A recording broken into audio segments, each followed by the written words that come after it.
Good morning. We're in Old Town Albuquerque, and this is the before pictures on the 1976 Minnie Winnie. It's a Dodge with a 440 automatic. I just purchased this yesterday, and the first thing you need to know is that I bought it for $1,000. The reason you need to know that is if you don't know that, you're going to think, holy crap, what have you gotten yourself into? Um, I am an artist, first and foremost.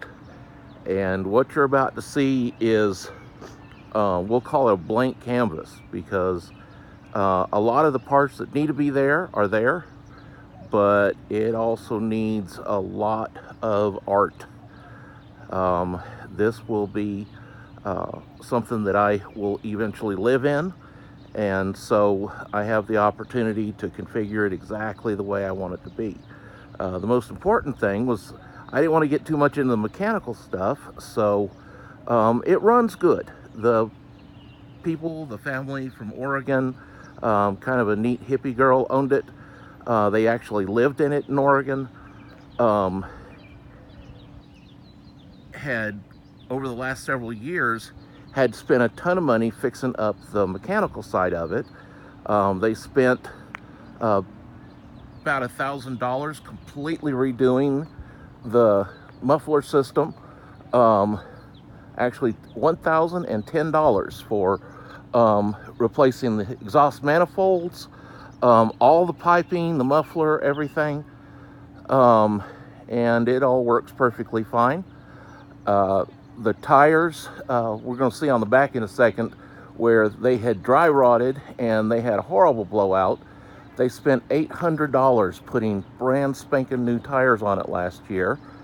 So I have that blessing. It's got a brand new battery. They redid the braking system. There's receipts where they replaced the pretty much the entire braking system. It's all new discs and pads and lines and the everything. I could show you under the hood. Everything's bright and shiny there. It does run pretty good. I this morning when I got in it, I was delighted that it absolutely started up perfectly. And I literally bumped the starter and it was on. Here you get to see a little piece of the hippie girl attitude. Um, this unit was actually born and raised in up in the northwest. It does not have an air conditioner at all because they didn't need one. Here's the spare that blew out. I can't even imagine how scary that must have been when it happened. Right here in this little compartment is the original generator. I've got the books and everything on that. I'm not going to show it to you right now. We'll get to that later. Anyway, I have no idea whether the generator works, but I'm probably going to have somebody go through it anyway. I see that while I was driving over here, this compartment came open. There we go. And I have no idea what that was originally for. We're going to see in a minute that there is pretty much all the furniture has been gutted from the inside. I need to get out here with some spray paint and clean up these rims and hit them with some Rust-Oleum, maybe in a probably white, but it'd be fun to do them in gold if I could match the Flying W gold here. That compartment is the battery, not battery, it's the LP gas. There's two LP tanks there. I don't know what I'm going to do about those. My gut feeling is I'm going to take the LP gas system out completely. I'm going to use a different heater altogether, and I'm going to probably put in a completely different stove. I'm not wanting the propane gas at all. And you'll see on the interior in this tiny 24-foot rig that those two tanks take up a ton of floor space. Anyway, we'll just look real quick in the inside here. Pretty much a standard 1976 Dodge van configuration. It is alleged to have 40,000 actual miles on it. That may or may not be true. I can tell you that it has lived relatively hard. There's little bumps and pings, and probably been in a hailstorm and some other things. The stereo is great. It works perfectly. I listened to it on the way over here. Interior light works and all. We're going to climb up inside. This step, you can see where it's cockeyed to the left. He apparently hit something and bumped it to the left. It no longer will come out. That step is not adequate to me, so I do not intend to use it for today, since I just bought this yesterday afternoon. We're going to use this step. It gets the job done for a minute, but I will come up with a much better step system. All right, now the scary part. The bathroom is completely intact. Now, the only thing I cleaned was the front windows, because I knew I was going to drive it. The sweet family I got it from promises me that the bathroom works, and that they emptied out the holding tank. But supposedly all the water and everything, I haven't even tried to turn on the knob, so I have no idea. You'll see a plug back here. I need to...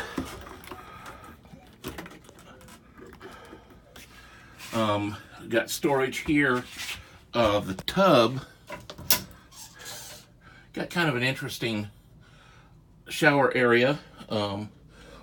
He gave me a bunch of the tools that he's working with. You'll see caulking and some power tools, and there is a big water tank there. I don't even know where that goes, but we'll figure these things out. Thank God for YouTube. Here's the stove. My best guess is I'm taking the stove out. It might work. I don't know. I'll play with it. I'll figure it out. But almost certainly the original stove that came with it. I don't see the top burner part, which I'm sure I could replace, but you know, my gut feeling is that I can find something that works much, much better for me. I'd really rather have a toaster oven and a modern cooktop. There is a fan thing here. I don't know where the heck the doors to these things went, but I will either make some new doors, or I'm kind of thinking about putting little baskets inside here. There's enough of a lip here that I don't think they'll come out, or I'll put a little something across the bottom so that things won't fall out when I drive. The dude that I got it from had this great vision of completely restoring it, but you know, he's family with 2 kids, and I think they just plain ran out of money. They spent all their money on making it run well and drive safe, and ran out of time, ran out of money for the interior. I hate the curtains. Those will be gone by the day. This is a cabinet that he bought like at a yard sale that he converted into the kitchen sink. I don't think it's currently hooked up to anything, but one of the things that he's got here for me is he purchased, and like I say, I have no idea if it's even connected up. There is an instant on tankless hot water heater. I guess this pillow is designed to keep everything safe. I don't know. Some of these things may stay, may go. At the very least, this is going to get painted. Let me show you the scary roof. He said that the roof was leaking. He said he's put, that he's gotten up there and put down silicone and tape and whatever, the tape that's supposed to be used to redo it. He said in particular it was leaking around the fan area. And I see where it looks like he's taped that up. And then he's pulled the panel off here. I wonder if this styrofoam is just something he stuck up there, or whether that was the alleged insulation from Winnebago.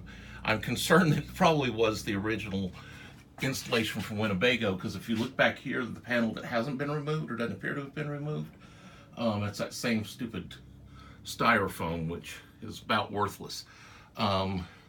Probably the first big project I need to do is to change the insulation and redo the ceiling area here. He left me this interesting piece of furniture that, as much as anything's probably more in the way, but it does have a fridge and a microwave.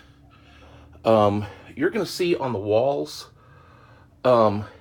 he took everything down to the walls, the guy that I got it from. Told me he put in new insulation. He said he removed all the wiring. Now, I need to ask him more questions, and he told me he'd be glad to answer any questions. But for him to take out all the wiring, and I'm thinking the wiring was problematic enough to the point that he felt it was a danger.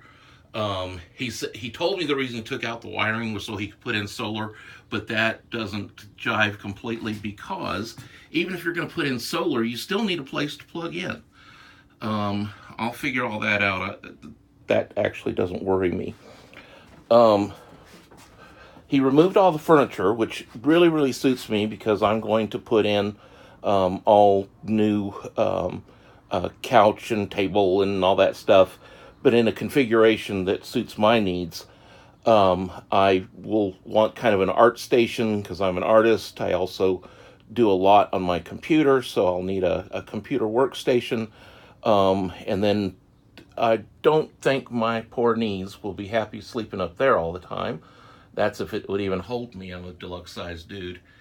But anyway, I'm going to have to put something here to sleep on. Yesterday at a yard sale, I bought a really cool little love seat that has a brand new, never slept on single bed, twin-size bed that folds out of it. And that's probably what I'm going to sleep on. But I'm kind of thinking I'm going to remove this red thing that has the propane canisters, so that I have more walk room and place to put, desks and that sort of thing. He has replaced the floor. It feels solid. There's no weak spots or anything. And the floor I'm cool with. I think that's going to work for me. The front, it has not been cleaned up at all. This is exactly the way I got it. He left me some jacks for leveling the thing out. Awfully nice of him. Anyway, I think that's mostly it. I am looking forward to getting started on this. As soon as possible, I'm going to get that little, after I get it cleaned out, I need to get it, like, all this little crap out that he left me, and do a good bit of cleaning. And so I've got essentially a blank slate. I'm going to bring that little love seat over here, put it probably over on this side, and then I'm actually going to live in this while I'm doing the renovation. I've got a really good setup with a couple different places where I can stay. My girlfriend has a side yard that locks up that is perfect size to hold this unit. I may go first to a friend of mine who's a mechanic, has essentially a warehouse for his mechanic shop, and he said I could park it in there while I'm doing the initial renovations. That would be an air-conditioned space with a bathroom and everything. So that may be my first direction that I go in. I also want him to check the engine out. It sounds good, it runs good, but I'm going to tell you, it does not have the power that I would expect a Mopar 440 to have. Um, that if it doesn't, if that's all it'll do, it needs a carburetor. I'd put a better carburetor on it or something, because this thing should be able to pull a boat or a little trailer or whatever. It should be able to top hills easy. That is a ton of motor to feel as weak as it feels. Now, obviously, I'm a little concerned that, I got a cylinder out or whatever, and hopefully it needs tune up and, set of plugs and wires. I may be operating on more cylinders, and I may find the power that I think I'm missing. But anyway, this is my first initial the good, the bad, and the ugly, and I will be posting regularly as we get some changes made here. I look forward to sharing the journey, and for those of you that might have popped on this because you've got mid-70s Minnie Winnie or Winnebago that you are thinking about restoring, I would love to hear your comments, your thoughts and suggestions, and then I hope that some of the creativity will inspire your side. Now, just a quick last thing. I have got a secret girly side. So I present outwardly as a dude, but inside is a romantic young lady, which is, it is what it is. I've been that way my entire life. So the inside of this, when I get done with it, is gonna be either crisp and feminine or full-blown glamorous. I haven't decided where to go on that. I've also decided to do kind of, might be fun to do kind of a hippy-dippy interior, or even a gypsy Vardo colorful inside. But see, that is the whole point, is as rough as this looks, and I get it, I see the work that needs to be done, but I also see an opportunity to come in and make this uniquely my own, and it can be whatever I need it to be. It'll be fun to go through that process. In my next video, we'll talk about what this creature's name is, how that name came about, and I'll probably show you some videos after I've cleaned it up a little bit and maybe got the little love seat in. We'll see. Until then, you know the drill. Hit the like button so I can build this channel, and subscribe if there's any way this is interesting to you. I look forward to being a part of your journey as well, so feel free to comment, let me know what's going on with you. Have a great day.